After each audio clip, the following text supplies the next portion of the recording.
नमस्कार, prime debate में आपका स्वागत है। 16वीं लोकसभा के लिए तीसरे चरण का मतदान आज खत्म हो गया। इनमें हरियाणा लोकसभा की 10 सीटें भी शामिल हैं। हरियाणा में कुल 73% से ज़्यादा मतदान होने की जानकारी मिली है। सबसे ज़्यादा मतदान 74% से ज़्यादा कुरुक्षेत्र में हुआ है। सिरसा में भी 74% से ज़्यादा मतदान हुआ है।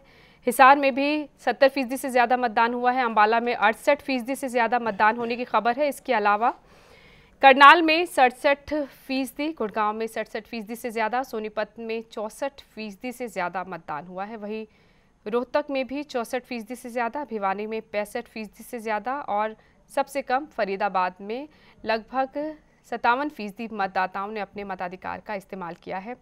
हरियाणा में आज मतदान जो हुआ है उसी पर आज चर्चा करेंगे। हमारे साथ स्टूडियो में मौजूद हैं वरिष्ठ पत्रकार संजीव पांडे, साथ ही हमारे साथ वरिष्ठ पत्रकार अजय भारद्वाज जी भी हैं। डॉक्टर श्याम सखा श्याम हैं हमारे साथ, हरियाणा से हैं, डॉक्टर तो है ही, साथ ही हरियाणा साहित्य अकादमी के निदेशक और साथ ही आम आदमी पार्टी हरियाणा के प्रवक्ता राजीव गोदारा जी भी हमारे साथ हैं। संजीव, 68% मतदान हुआ था पिछली बार 2009 के लोकसभा चुनाव में, इस बार 74% तक पहुँच रहा है। किस तरफ इशारा करता है? देखिए, 74% मतदान तो अभी थोड़ी देर में और आंकड़े में परिवर्तन आएगा, क्योंकि ये 6 बजे तक का 5:30 तक का आंकड़ा होगा और हो सकता है कि ये 77-78 तक भी पहुंचे। रिकॉर्ड मतदान कहा जा सकता है। और रिकॉर्ड मतदान में 2 फैक्टर्स होते हैं, या तो सरकार के कामकाज से लोग बहुत खुश हैं, भारत सरकार के केंद्र की, और या तो केंद्र के कामकाज से बहुत नाराज़ हैं। तो ये दोनों फैक्टर चलता है, लेकिन अभी फिलहाल ऐसा नहीं लग रहा है कि कांग्रेस की सरकार से कामकाज से खुश होने के कारण लोगों ने इतनी बड़ी संख्या में मतदान किया है। कहीं ना कहीं एंटी इनकम्बेंसी का फैक्टर जो है कांग्रेस को बहुत भारी अब तक तो यही देखा जाता है कि जब ज्यादा मतदान नहीं, ऐसा होता है। ऐसा नहीं है। देखिए, मध्य प्रदेश में जो विधानसभा चुनाव में मतदान हुआ था, मतदान का प्रतिशत बढ़ा, लेकिन सरकार वहाँ लौट गई। छत्तीसगढ़ में मतदान का प्रतिशत बढ़ा तो सरकार लौटी है। पंजाब में भी मतदान का प्रतिशत बढ़ा था 2012 में और सरकार लौट गई थी। ये दोनों फैक्टर्स होते हैं कि प्रतिशत बढ़ने के बावजूद सरकारें लौटती भी हैं। लेकिन अभी तक की जो हालात, जो लोकसभा चुनाव में ऐसा लग रहा है कि जो मतदान का प्रतिशत बढ़ने से जो सत्ताधारी दल है उसको नुकसान होने जा रहा है। अजय, 10 करोड़ इस बार देश भर में नए मतदाता जुड़े हैं। हरियाणा में भी युवाओं की तादाद काफ़ी ज़्यादा है इस बार की। लगता है कि लोग बदलाव के लिए घर से निकले हैं। इस वक्त ये नहीं कहा जा सकता कि ये जो increase of percentage of voting है ये युवाओं की वजह से है, 18 से 20 के एज ग्रुप के लोगों की वजह से, क्योंकि it will require some analysis, it will take some time कि उस वर्ग के लोगों ने कितना पार्टिसिपेट किया। अभी ये भी नहीं कहा जा सकता कि क्या उस वर्ग ने उत्साहजनक तरीके से पार्टिसिपेशन दिखाई है या नहीं दिखाई। क्या वो वर्ग पार्टिसिपेट किया है किसी तरह से, क्या उसका रवैया रहा है। अभी it is too early to say on those lines, but yes, जैसा संजीव जी ने कहा है कि टर्नआउट जो है 2009 के बनिस्बत ज़्यादा होने का एक ज़रूर एक वो है, एक इंगीकरण है, उस पर एक इंडिकेशन है कि यस, कि there is a definition, there is a statement which is coming from the voters and it is probably बदलाव हो सकता है। डॉक्टर श्याम, आप तो हरियाणा में हरियाणा अच्छे से जानते हैं, आपको क्या लगता है? इसमें 2 बातें हैं, जैसे अभी का अजय जी ने और इन्होंने कि भाई वहाँ पर सरकार लौटी, लेकिन वहाँ ये देखिए ना कि जो परसेंटेज ऑफ वोट है वो बढ़ने के बाद भी सरकार, यानी उनकी कम हुई और दूसरे की बढ़ी है, उसके बाद भी कम होगी। अगर आप ये देखें तो उन तीनों जगह में जहाँ कांग्रेस आ रही है, आपने देखा होगा कि कांग्रेस की वोट परसेंटेज तो बढ़ी है। तो ये कहना कि भाई देखिए सीट में कहाँ कन्वर्ट होती है, दैट इज़ अनदर थिंग। दूसरी बात ये कि जो वोट बढ़ी हैं इसके कारण 2 मेरे को लगते हैं। युवा तो हैं ही, लेकिन युवा को चैनलाइज 2 लोगों ने किया। एक तो इलेक्शन कमीशन ने, जो इतने दिनों से वो किया, रोज़ की रोज़ वो कह रहे हैं कि भाई आपने वोट दी कि नहीं दी। और दूसरा, पिछले दिनों जो अन्ना जी का आंदोलन हुआ उससे जो युवाओं में जोश आया, तो मुझे लगता है कि डेफिनेटली युवाओं की वोट ज़्यादा हुई। यानी लोगों को लगा है कि उनका मत कितना कीमती है। ये जागरूकता आई। और इसके लिए सबसे ज़्यादा इलेक्शन कमीशन जो है वो we should thank the election commission कि उन्होंने एनर्जाइज किया। इस स्टेज पे शायद ये नहीं डिफाइन कर सकते कि युवाओं की पार्टिसिपेशन ज़्यादा रही है या कम रही है। ठीक बात है। इट इज़ टू अर्ली, क्योंकि total number of votes increased युवाओं के बढ़ने से, तो प्रोपोर्शनेटली नहीं, प्रोपोर्शनेट ना हो, जो परसेंटेज ऑफ टर्नआउट है, जो परसेंटेज ऑफ टर्नआउट है, हमें ये मानने में मुझे लगता है कि थोड़ा सा संजीदगी का प्रयोग करना चाहिए कि क्या उसी वर्ग की वजह से इंक्रीज ऑफ परसेंटेज हुआ है क्या? ये बाद में सामने आएगा। हाँ। इसमें It is too early to pinpoint the fact कि वो वर्ग हमारे साथ जुड़ा है वोटिंग फ्रेंचाइज एक्सरसाइज करने के लिए, इसीलिए ही परसेंटेज बढ़ा है। नहीं, I told both factors। तो पर वो सारी कमीशन ने जिस तरीके से नहीं, सोनीपत में कम हुआ है, फरीदाबाद में कम हुआ है, कुरुक्षेत्र में सबसे ज्यादा। अब इमेजिन करो फरीदाबाद जो बिल्कुल दिल्ली के बगल का शहर है, जिसमें इतने जागरूक लोग हैं, जिसमें इतने कश्मकश वाले जीने वाले लोग हैं, जो मेहनतकश लोग हैं, वहाँ पे 57% लोग क्यों बाहर आए वोट डालने के लिए? ये एक चिंता का भी विषय है और चिंतन का भी विषय है। देखिए 3 जो जगह कम हुआ है, रोहतक भी उतना नहीं हुआ जितना होना चाहिए था, फरीदाबाद भी कम हुआ और सोनीपत भी कम हुआ। इसका कारण जो मैं सोचता हूँ, वो जो कैंडिडेट चुने गए, पैरासूट कैंडिडेट, उससे जो वर्कर था वो उतना एनर्जाइज नहीं हुआ, और जो मतदाता था वो भी उलझा है। वर्कर जब तक नहीं करेंगे तो मतदाता भी उतना नहीं आता, वो जुड़ नहीं पाया। इस पर सर चर्चा करेंगे। हमारे साथ ओंकार चौधरी, बड़ा इफेक्ट रहा। हरिभूमि के संपादक ओंकार चौधरी जी रोहतक से हमारे साथ फोन लाइन पर जुड़ चुके हैं। ओंकार जी, 68% तकरीबन मतदान हुआ था पिछले लोकसभा चुनाव में, इस बार 74% तक पहुंच रहा है। किस तरफ इशारा करता है? क्या लोग जागरूक हुए हैं इसलिए मतदान के लिए निकले हैं, या बदलाव की चाहत में बाहर आए हैं हरियाणा के लोग? देखिए, 2 ही कारण होते हैं जब हैवी पोल होता है, या तो बदलाव के लिए, या फिर ये माना जाए कि जो सरकार का कामकाज है उस पर लोगों की पूरे दिल से मोहर है। आपको क्या लग रहा है? तो ऐसे में जबकि माहौल एक दूसरे तरीके का है पूरे उत्तर भारत में, और यहाँ पर राज्य में अगर देख 9-9.5 साल की गवर्नमेंट है और एंटी इनकम्बेंसी है, और दिल्ली की सरकार की भी, केंद्र सरकार की भी करीब 10 साल की एंटी इनकम्बेंसी है। तो जो दूसरा फैक्टर है कि सरकार के कामकाज पर लोगों ने बड़े उत्साह के साथ मोहर लगाई हो, वो तो खारिज हो जाता है। अगर हैवी पोल हुआ है तो इसका मतलब ये है कि ये बदलाव के लिए हो रहा है, और बदलाव का मतलब सीधा ये है, 2004 में और 2009 में दोनों ही लोकसभा चुनाव में हरियाणा से कांग्रेस को 9 सीटें मिली थी। ठीक। तो बदलाव का मतलब ये है कि इस बार मामला उलट है, कांग्रेस को की सीटें रिड्यूस होने जा रही हैं और जो विपक्षी दल हैं उनकी सीटें बढ़ने जा रही हैं। रोहतक का क्या मानेंगे? रोहतक का मुकाबला क्या हो सकता है? देखिए, मेरी लगभग सभी राजनीतिक दलों की लीडरशिप से बातचीत होती है जी। कांग्रेस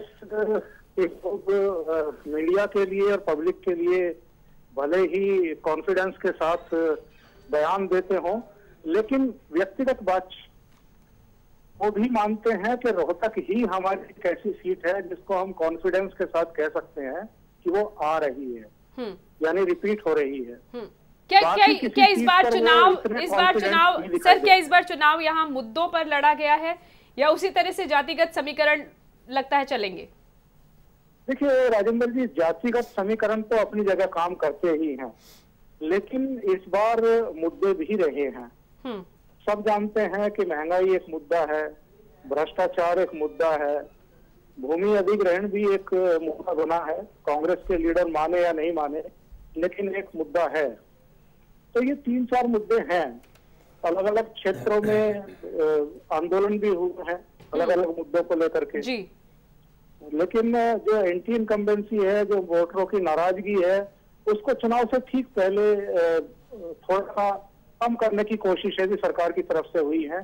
जैसे जाटों को आरक्षण का मसला था, वो केंद्रीय नौकरियों में देने का कैबिनेट ने जो है उस पर मोहर लगा दी। और गोहाना की रैली में चीफ मिनिस्टर ने बहुत सारी घोषणा की थी। इसके अलावा भी चाहे अवैध कॉलोनियों को नियमित करने की बात हो, चाहे कर्मचारियों को भत्ता देने की बात हो, तो कई इस तरह की चीजें वो तो सर हर सरकार करती है, चुनाव से पहले तो हर सरकार करती है। हाँ।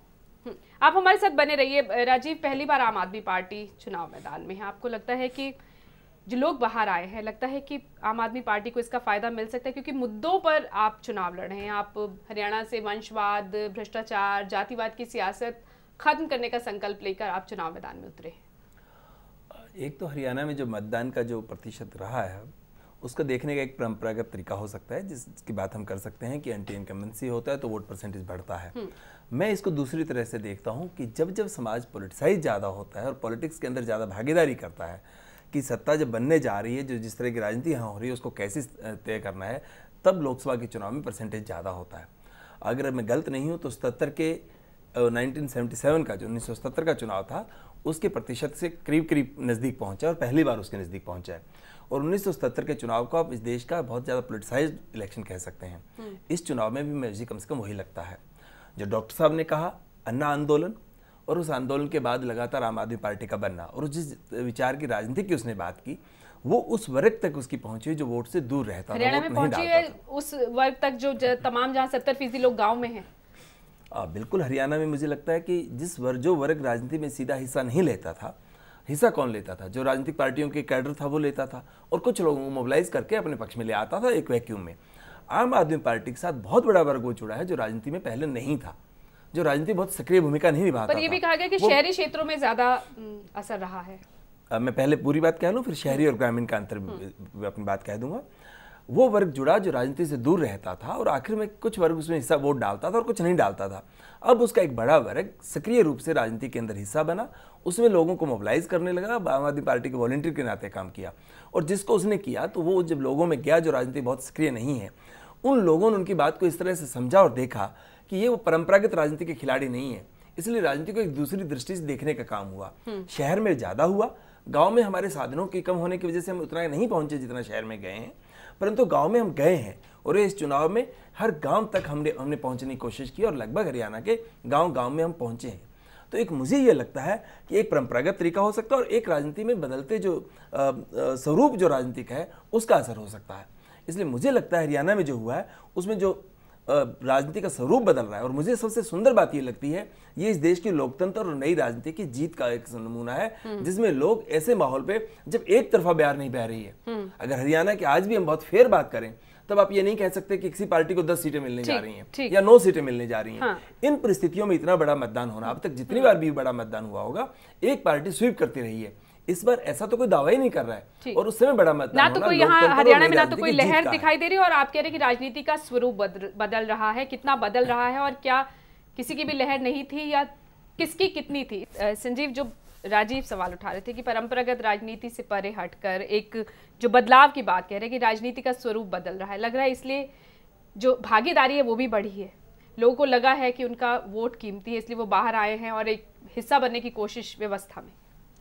नहीं, देखिए, निश्चित रूप से जब मतदान का प्रतिशत बढ़ता है तो कहीं ना कहीं कई मुद्दे उसमें सक्रिय होते हैं। उसमें कुदारा जी ने जो बोला है उस मुद्दे को आप नज़रअंदाज नहीं कर सकते और मैं तो समझता हूँ कि अरविंद केजरीवाल ने भी जो मुद्दे उठाए हैं वो मुद्दे रिलेवेंट हैं। बेशक कल को अरविंद केजरीवाल को सीट मिले ना मिले, आम आदमी पार्टी का क्या परफॉर्मेंस होगा, लेकिन जो मसले उठा दिए हैं वो मैं नहीं समझता कि भारतीय राजनीति से इतनी जल्दी खत्म होने वाले हैं और वो मसलों के रिलेवेंट अभी रहेगा और वो कुछ नए मसले लेकर आए।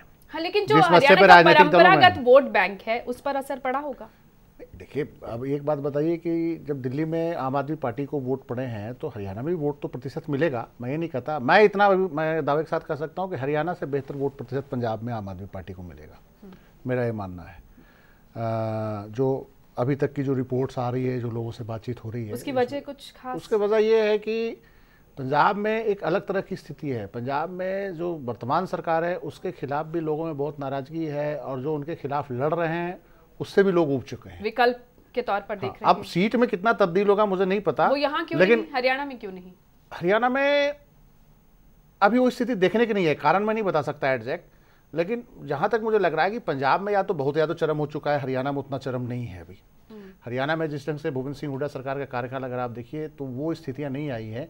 कुछ चीज़ें जो सामने आई सरकार के खिलाफ उतने आपत्तिजनक नहीं है, लेकिन पंजाब में कुछ हालत ज़्यादा ख़राब नज़र आए हैं और जिस तरह से सरकार दोनों दलों के खिलाफ, मैं नहीं कहता कि भाजपा और कांग्रेस बहुत, भारतीय जनता पार्टी अकाली दल गठबंधन ही नहीं, कांग्रेस भी जो उनके खिलाफ लड़ रहे हैं वो सबका एक ही कैरेक्टर के रूप में जो लोग हैं वो थोड़ा सा उबने लगे हैं।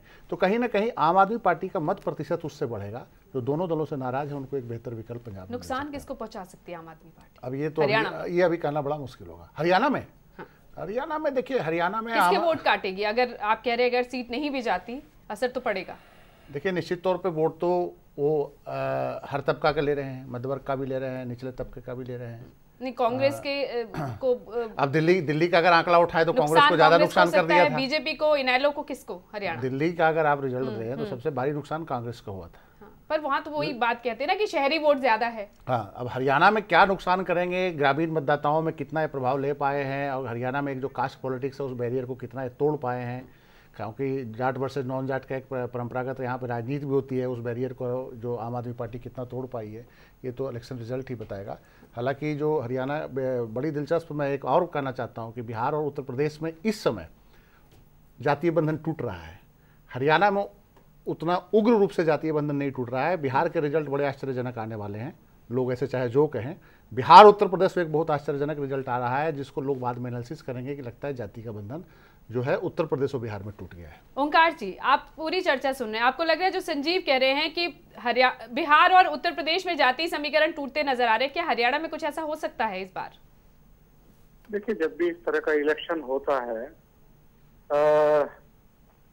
77 में, 89 में इसी तरह की एक परिवर्तन की लहर दिखाई दी थी देश में, तो उस समय भी जो जातीय समीकरण और जो धार्मिक इक्वेशंस होती हैं वो सब ढह गई थी। और दोनों ही बार उत्तर भारत में बड़े बदलाव हुए थे जी, लगभग सभी स्टेट्स में। तो ये चुनाव लगभग वैसा नहीं तो कम से कम उसके करीब जरूर दिखाई दे रहा है। वैसा ही कुछ वातावरण इस बार दिखाई दे रहा है, कम से कम मीडिया में तो दिखाई दे रहा है। और जो टर्नआउट हो रहा है अलग अलग क्षेत्रों में, आज तो खैर पहले ही चरण का बड़ा मतदान था, इससे पहले तो छुटपुट पूर्वोत्तर में कुछ कुछ सीटों पर जो है चुनाव हुए हैं, लेकिन आज बड़ा बदलाव था। और जो टर्नआउट हुआ है और जिस तरह से मतदान हुआ है सभी क्षेत्रों में, तो उससे लग रहा है कि बदलाव के लिए वोट पड़ रहा है। जी, शुक्रिया हमारे साथ जुड़ने के लिए ओंकार जी।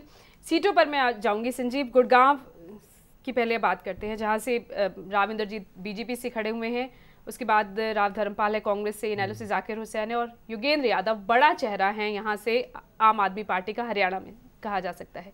यहाँ क्या समीकरण लग रहे हैं? देखिए, योगेंद्र यादव का चुनाव लड़ने का एक कारण है कि योगेंद्र यादव उस इलाके के खुद रहने वाले भी हैं, और एक दूसरा फैक्टर है, चाहे वह जो गुजारा जी हमसे सहमत नहीं होंगे, ये भी एक सच्चाई है कि योगेंद्र यादव की बिरादरी की भी अच्छा खासा मत वहाँ पे है। लेकिन अब ये है कि अगर जातीय समीकरण टूट गए दिल्ली की तरह, तब तो योगेंद्र यादव को बहुत भारी सफलता मिल जाएगी। लेकिन एक जो हालात वहाँ बन रहे हैं कि जैसे मुस्लिम वोट काफ़ी ज़्यादा है, अब डिपेंड करता है कि योगेंद्र यादव को मुस्लिम वोट कितने मिलते हैं। अब जैसे जाकिर हुसैन वहाँ से मुस्लिम कैंडिडेट हैं, और अगर मुस्लिम और अगर जाट वोट अगर कंबाइन कर दें तो वो जीतते हुए नजर आते हैं। उसी हिसाब से राव इंद्रजीत सिंह का अपना कैलकुलेशन है कि मैं यादव बिरादरी का सबसे बड़ा लीडर हूँ इस बेल्ट का, और सबसे ज़्यादा यादवों का हिस्सा मैं लेके जाऊँगा, और फिर शहरी मतदाता जो है नरेंद्र मोदी के प्रभाव में हमें वोट करेगा। तो सबका अपना कैलकुलेशन है। लेकिन मुझे इतना निश्चित है कि कांग्रेस पार्टी का वहाँ पे बहुत अच्छी हालत नहीं होने वाली है गुड़गांव में, और कहीं ना कहीं इंडियन नेशनल लोकदल का उम्मीदवार भी इतना हम कमज़ोर नहीं मान सकते, राव इंद्रजीत को भी कमज़ोर नहीं मान सकते, और योगेंद्र यादव का भी एक अपना, उसको मैं कमज़ोर नहीं मान सकता। डॉक्टर श्याम, रोहतक सीट की मैं बात करूँ, रोहतक एक माना जा रहा है कि दीपेंद्र हुड्डा यहाँ से स्ट्रॉन्ग कैंडिडेट हैं, लेकिन ये भी आरोप लगे कि कांग्रेस ने फिक्सिंग की है टिकटों को लेकर, ताकि कुछ सीटों पर जीत सुनिश्चित की जा सके। देखिए, मैं सारे हरियाणा का पहले आपको बताता हूँ। जैसे अभी इन्होंने कहा कि जो एनर्जाइज हुए, तो पहले क्या था कि जो अपर मिडिल क्लास और अपर क्लास थे और युवा थे, उनके पीछे एक रामायण में चौपाई होती, कौन रप होए हमें कहानी, चेरी छांड बने का रानी। तो सोचते थे कोई राजा बने और कुछ होगा, हमारा कोई फ़र्क पड़ने वाला नहीं। तो वो भावना अब खत्म हुई, जिसकी वजह से जैसे मैंने दो फैक्टर बताया, अन्ना फैक्टर और दूसरा चुनाव उसका, तो उसकी वजह से वोट परसेंटेज ज़्यादा हुई।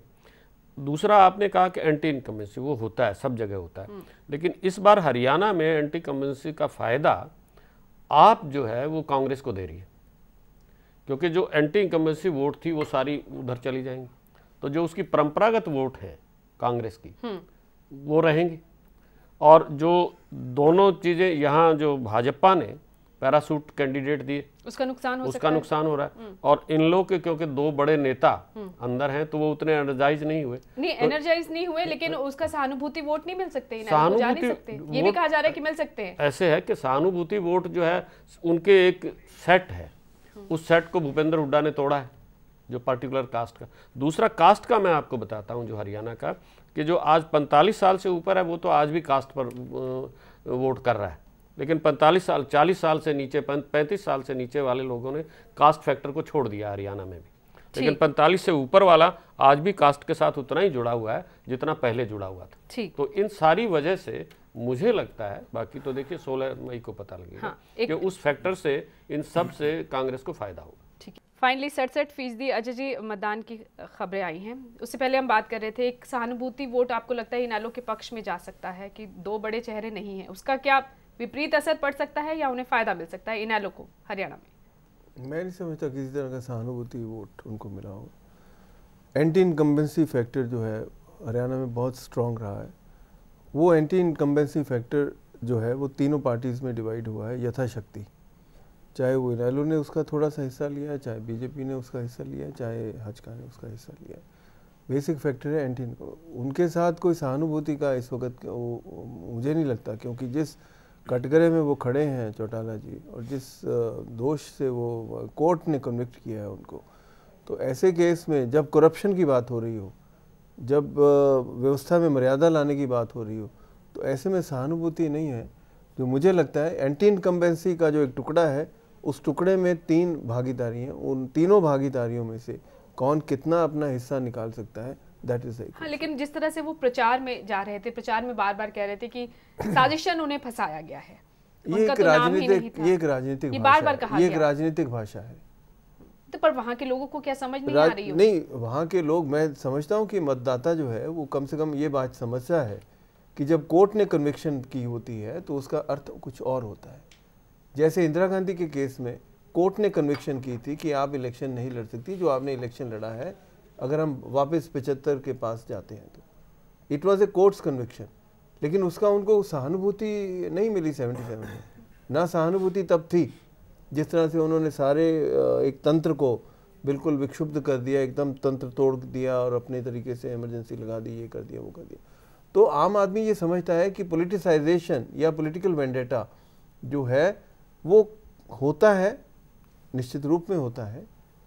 सीबीआई अगर कुछ करेगी तो निश्चित रूप में किसी का हिस्सा बन के करती है, वो सब समझते हैं लोग। लेकिन अभी तक ये समझा जा रहा है कि अगर कोर्ट किसी को कन्विक्ट करती है, हालांकि कोर्ट के केसेस भी को बहुत दूध का दूध और पानी का पानी नहीं, यही तो वो बार बार कह रहे हैं। एक मोदी लहर की जो बात कही जाती है, उसका असर देखते हैं, बीजेपी को फायदा मिल सकता है उसका हरियाणा में? मुझे लगता है कि शायद कहीं ना कहीं, क्योंकि ये सारा इलेक्शन जो है मोदी मोदी मोदी मोदी, भाजपा का नाम कम हो गया, वहाँ के जो कैंडिडेट्स लड़ रहे हैं उनका नाम गौण हो गया। बात हो रही है मोदी की सरकार, अब की बार मोदी की सरकार।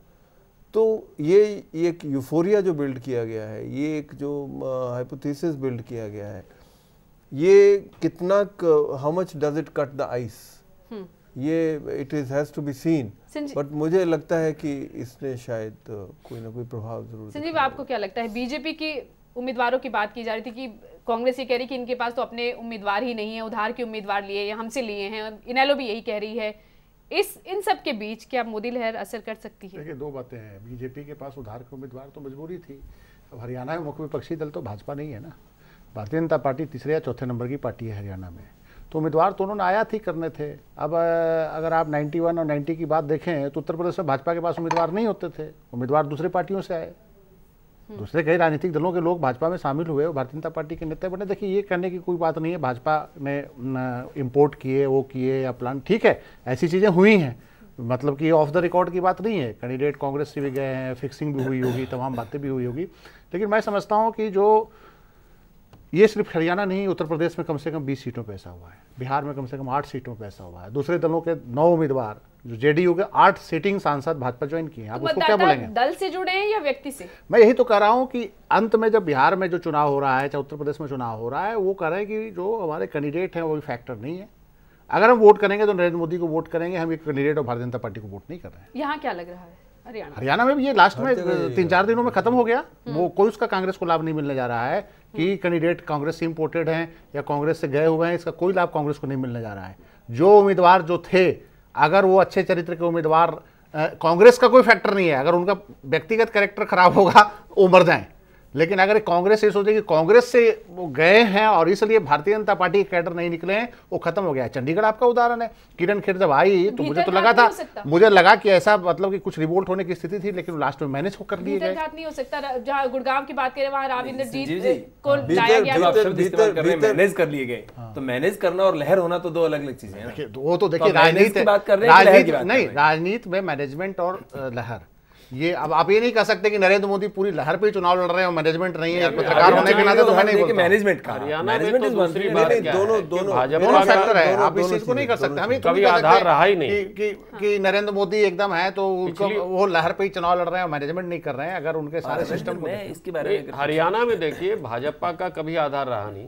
अगर वहां 2 कैंडिडेट आए थे पिछली बार, तो वो 2 कैंडिडेट अपने दम पर आए थे, भाजपा के नाम से नहीं आए थे। जो एमएलए के इलेक्शन की बात करता हूँ, उसके अलावा भी क्या है कि आप ये देखिए कि भाजपा जब भी अकेली लड़ी है, 4 एमएलए हैं, 4 एमएलए, उनमें से 2 जो हैं अपने दम पर हैं, 2 भाजपा के हैं। तो मैं वही बता रहा हूँ कि जब भी भाजपा ने अकेले लड़ा है वो कहीं नहीं रही है। तो अब भी क्योंकि कुलदीप बिश्नोई के साथ हजका का अपना रोल कहाँ है, देखिए उसके 6 थे, 5 चले गए थे और वो 5 अपने दम पर आए थे। तो ये जो यहाँ कांग्रेस से गए हैं उसका फायदा मिल सकता है बीजेपी को? देखिए कांग्रेस से गए का फायदा अगर उनका इंडिविजुअल कोई है तो मिल सकता है उसको, उस पर्टिकुलर आदमी को। गुड़गांव में राविंदरजीत एक दिग्गज उसकी अपनी वोट्स है, लेकिन वो उसका भाजपा वाले उससे डिमोरलाइज हो गए कि भाई इतने दिनों से ये कल आया है। इसी तरह भिवानी में हुआ। तो इसका सबसे बड़ा क्या हुआ कि जो 3 जगह जैसे इन्होंने बताया कि स्प्लिट हुई एंटी यूनिवर्सिटी, उससे मुझे लगता है कि उससे कांग्रेस को फायदा हुआ, क्योंकि कांग्रेस की अपनी वोट्स तो है ही। दूसरा जो है भूपेंद्र हुड्डा ने जो इनलो की वोट थी, जाट वोट जिसको बोला जाता था, उसमें सेंध लगाई है। इसको तो कोई डिनाई कर नहीं सकता कि भाई उसमें सेंध नहीं लगी है। इनलो डिमोरलाइज, क्योंकि उनके जो 2 तगड़े जो थे लीडर जिनको माना जाता था, क्योंकि अभय चौटाला को और वो जो दूसरे 2 उनके बच्चे आए हैं उनको अभी तक लीडर नहीं मानती जनता, जबकि अजय फिर भी आ गया था उसमें और चौटाला जी तो थे ही। तो उस वजह से उनको नुकसान हो रहा है। लेकिन वो जो एंटी इनकम्बेंसी 3 जगह स्प्लिट हो रहा है उसका फायदा डेफिनेटली कांग्रेस को मिलेगा। मैं इसमें कमिटमेंट करना चाहूंगा, एंटी इनकम्बेंसी 3 जगह कतई स्प्लिट नहीं हो रहा है।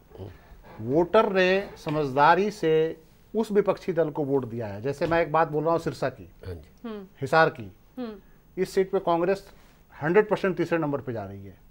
आप इसको क्या बोलेंगे कि यहाँ पे एंटी इनकम्बेंसी कितनी सीट आएंगी आपके हिसार में? मान गई सिरसा में नहीं, हरियाणा में आपकी सीट कितनी आएंगी? नहीं, आम आदमी पार्टी की तो मैं भी बात नहीं कर रहा हूं। मैं पूछ रहा हूं आपसे, लेकिन मैं कह रहा हूं कि वोट उनको मिलेगी, लेकिन अगर दिल्ली के नहीं, मैं यही बोल रहा हूं कि दिल्ली के अगर वो वोट कहां जाएगा? मैं इसमें करेक्शन करना चाहता हूं कि आम कांग्रेस इस बात से बड़ी प्रसन्न हो रही है कि आम आदमी पार्टी का एंटी इनकम्बेंसी वोट पड़ रहा है। तो दिल्ली के चुनाव में एक बहुत अच्छा रिजल्ट इनके लिए आईना है, कांग्रेस के लोगों के लिए, कि दिल्ली में निश्चित रूप से कांग्रेस पार्टी को जो वोट स्प्लिट, जो एंटी इनकम्बेंसी वोट स्प्लिट होने के बावजूद कांग्रेस तीसरे नंबर पे गई। देखिए दिल्ली में एक सस्टेन्ड जो था 2 साल का एक मूवमेंट था, यहाँ वो मूवमेंट नहीं है। दिल्ली को आप हर जगह इंडिया में मुझे जो लगता है जी, पूरी बात मैंने सुनी हरियाणा में लहर क्या है, जाति का वोट क्या, मुझे एक बार फिर लगता है हम बहुत मोटे फ्रेम में चीज़ों को फिक्स कर रहे हैं। और मैं कहना चाहता हूं कि हम फ्रेम को थोड़ा छोटा करें, उसके हिस्से कर दें। अब सिरसा को अलग तरह देखें, हिसार को अलग तरह देखें, रोहतक को अलग तरह देखें, मेवात और गुड़गांव को अलग तरह देखें, कुरुक्षेत्र और सोनीपत को अलग तरह देखें। ये जो हम जाट नॉन जाट की बात करते हैं, तो अचानक फिर रोहतक का जाट और हिसार का जाट और सिरसा का जाट कैसे रिस्पॉन्ड करता है उसको क्यों नहीं देखते हम? देखना चाहिए ना। फिर ये जो उन्होंने बड़े बड़े खांचे बना दिए हैं, मुझे लगता है इस पॉलिटिक्स का बहुत नुकसान करते हैं जब हम बात करते हैं। मैं उसकी चिंता जाहिर कर रहा हूँ। लहर की अगर हम बात करते हैं, सिरसा में वो लहर कहीं नहीं दिखती, हिसार में लहर कहीं नहीं दिखती मोदी राम की, रोहतक में कहीं नहीं दिखती, तीन निकल गए। भिवानी में जब दिखती है तो मोदी की लहर नहीं दिखती, धर्मवीर को लाकर धर्मवीर का अपना जो स्ट्रेंथ है हाँ। उसको भुनाने की कोशिश होती है। गुड़गांव में वही होता है। सोनीपत में लहर के नाम पे, क्योंकि वो जो बीजेपी ने जो उम्मीदवार उतारा जो कांग्रेस से आया था, उसका अपना बहुत बेस नहीं है, तो बीजेपी वहां कहीं दिख नहीं रही है। कुरुक्षेत्र में वही स्थिति दिखती है।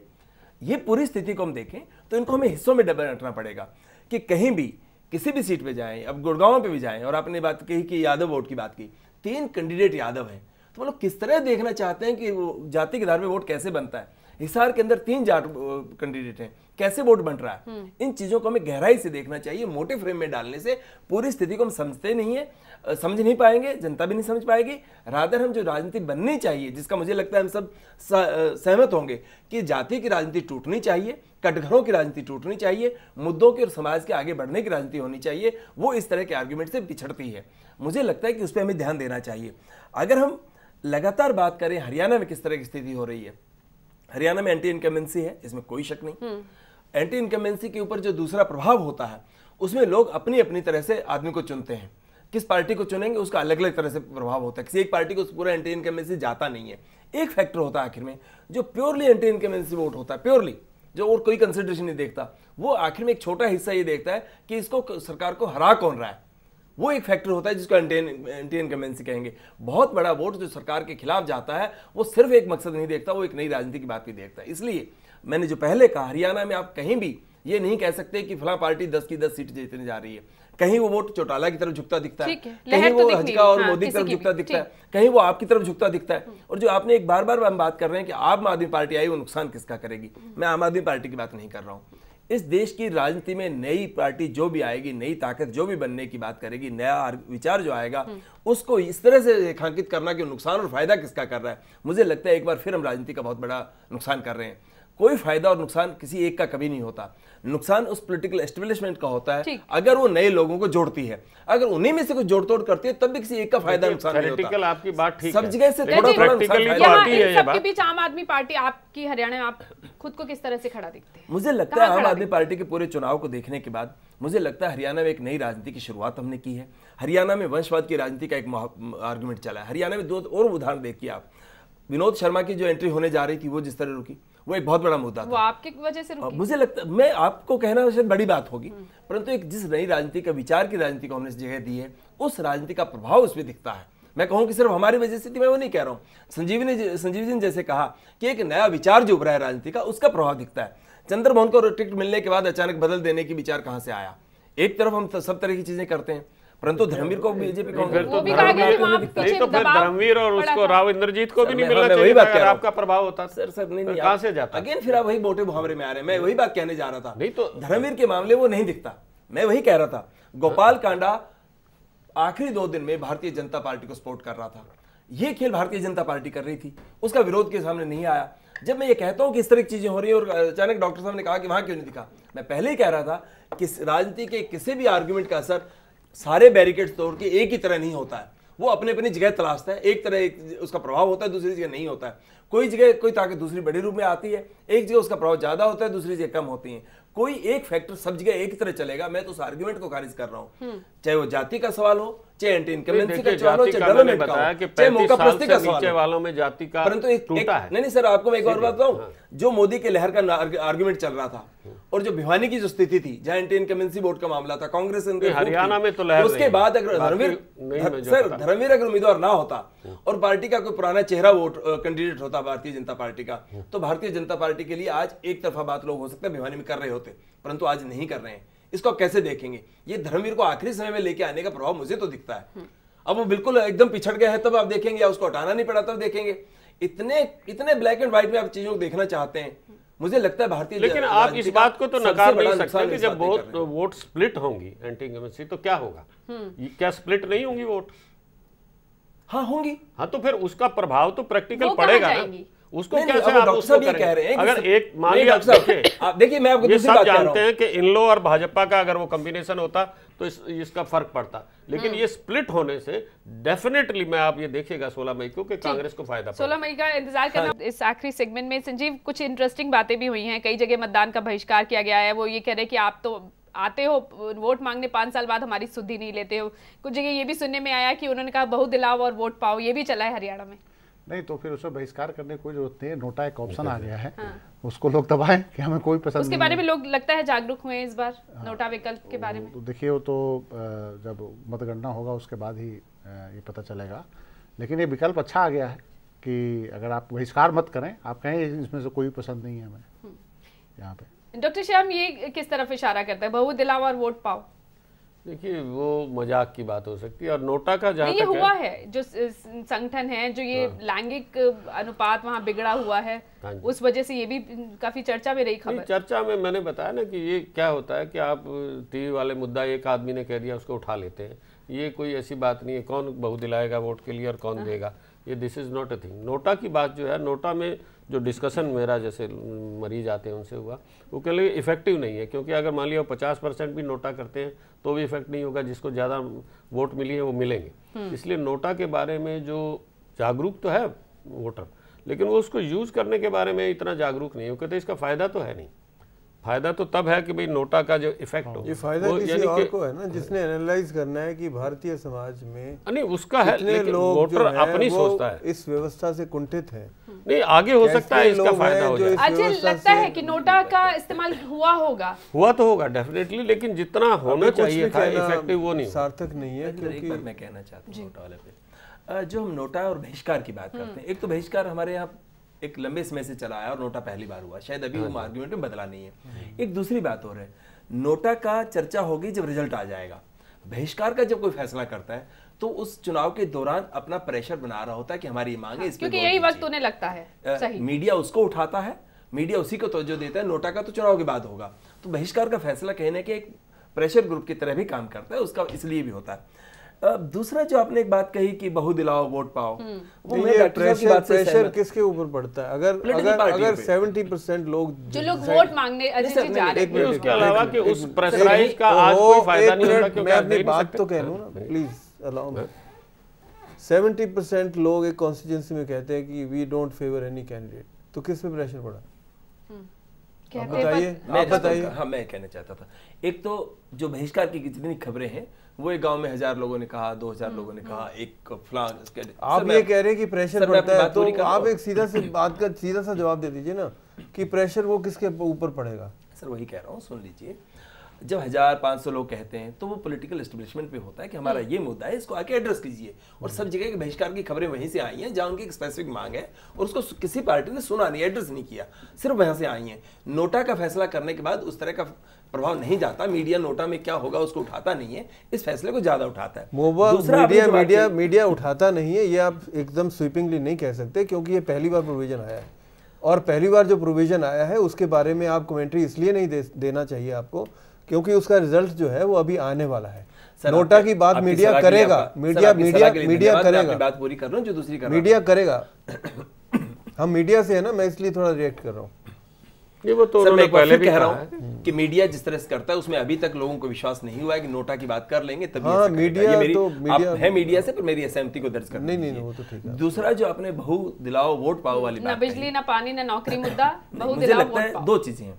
एक तो चीजों को स्टीरियोटाइप करके पेश करना जो बहुत आकर्षक होते हैं, ये मुद्दा इस तरह से हरियाणा में तो है, परंतु नहीं, हरियाणा में जिस तरह से हम रख रहे हैं वो मुद्दा है नहीं। मुझे कम से कम हरियाणा में घूमते हुए कहीं ऐसा नजर नहीं आया, कहीं किसी लोगों ने कह दिया जिस डॉक्टर साहब ने कहा वो बना। इसके अंदर एक बहुत गहरा मुद्दा है जो बनना चाहिए। जो लिंग अनुपात का मुद्दा है वो इस मुद्दे विचार को आगे लेके जाता है। अगर इस पे कोई राजनीति का मुद्दा होता तो वो मुद्दा वो बनता, अगर वो मुद्दा चुनाव में नहीं बना है तो ये स्टीरियोटाइप लगता है मुझे। और मुझे लगता है मीडिया की भूमिका और हम जैसे सब लोगों की भूमिका ये बनती है कि जो ये नारा चलता है, जो मुहावरा चलता है, इस मुहावरे को उस गहरी राजनीति की तरफ कैसे लेके जाया जाए। 230 आप पार्टी ने इसलिए क्या किया? आप पार्टी ने इसके लिए क्या किया? मैदान में है सर, हमने जितनी जगह जो बातें कही हैं उसमें इसको भी महत्व दिया। और मुझे लगता है महिला की बराबर की भागीदारी का जो सवाल है, महिला के सशक्तिकरण का जो सवाल है, जिसको हमने उठाया, लिंग अनुपात, बाकी पार्टी ने भी इसको काफी मुद्दे से उठाया।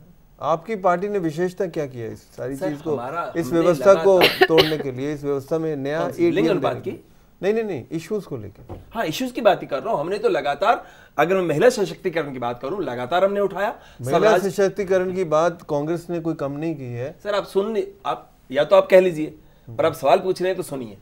और वैसे आपको इधर होना चाहिए था जिस तरह सवाल पूछ रहे हैं। खैर, आपने यहाँ पूछा, स्वागत आपका, धन्यवाद। नहीं, मैं फिर कहना धन्यवाद, आप मेरी सीट डिसाइड कर रहे हैं। आपको कहाँ होना चाहिए ये भी आपको पता सर, मुझे पता। आप सुनिए जरा, आप सवाल पूछ रहे हैं तो आपका दायित्व बनता है कि आप सुने। चुनाव से पहले जो मुद्दों पर चर्चा ऊपर आ गए हैं, आज मतदान हो चुनाव का चुका मामला है। नहीं है। मुझे तो बेहतर बात लग रही है कि हम मुद्दों पे बात कर रहे हैं। मैं इसलिए धन्यवाद कर रहा हूँ।